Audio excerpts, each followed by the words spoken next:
ya. Jadi yang paling banyak tidak bisa di SK-kan itu salah satunya ini ya, NIK tidak valid Dukcapil. Assalamualaikum warahmatullahi wabarakatuh.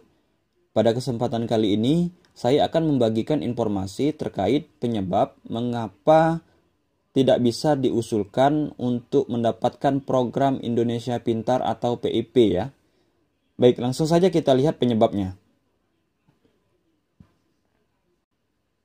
Oke, tapi sebelumnya kita lihat dulu ya kriteria ataupun alasan layak untuk diusulkan PIP.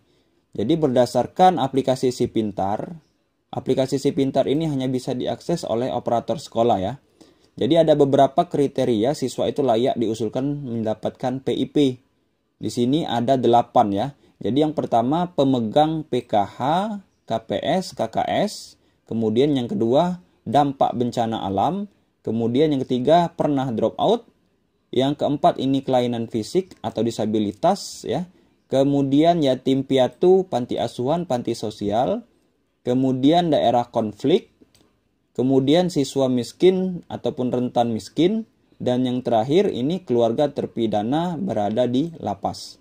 Jadi ini ya kriteria siswa itu layak diusulkan mendapatkan PIP.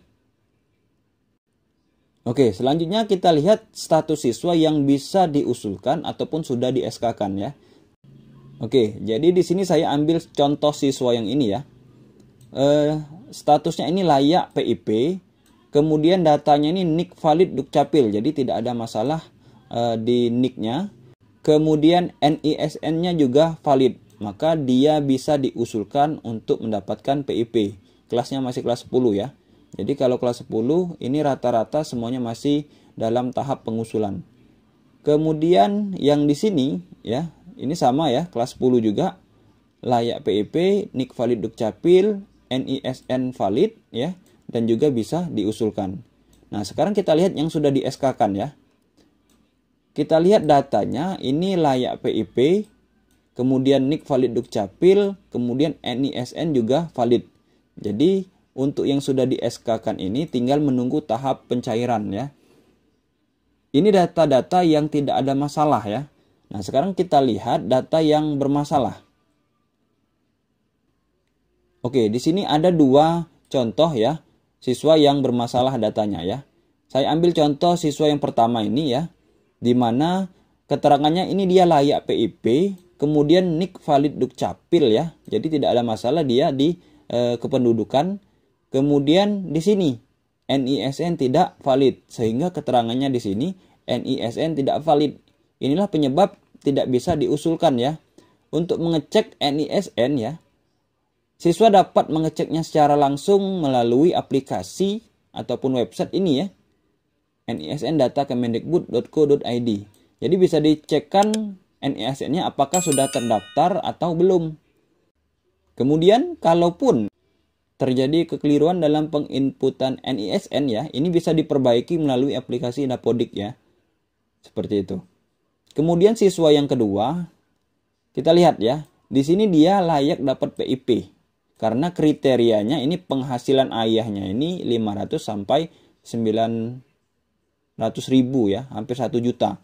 Dia termasuk kategori miskin. Tetapi datanya ini, yang ini ya, NIK tidak valid Dukcapil. Sedangkan NISN-nya ini valid ya. Jadi dia bermasalah di NIK. Kalau tadi dia bermasalah di NISN, sekarang bermasalah di NIK. Dan statusnya di sini NIK tidak valid Dukcapil.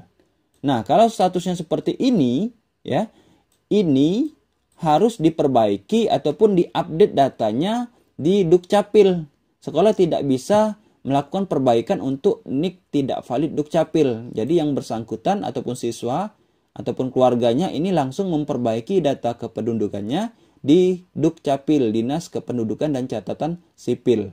Nah, setelah diperbaiki baru lapor lagi ke operator untuk diupdate lagi data NIK anaknya ini. Ya. Jadi yang paling banyak kejadian ya tidak bisa di SK-kan itu salah satunya ini ya, NIK tidak valid Dukcapil. Jadi seperti itu. Mungkin ini saja informasi yang bisa saya bagikan. Semoga dapat dipahami dan bermanfaat bagi kita ya. Saya akhiri. Assalamualaikum warahmatullahi wabarakatuh.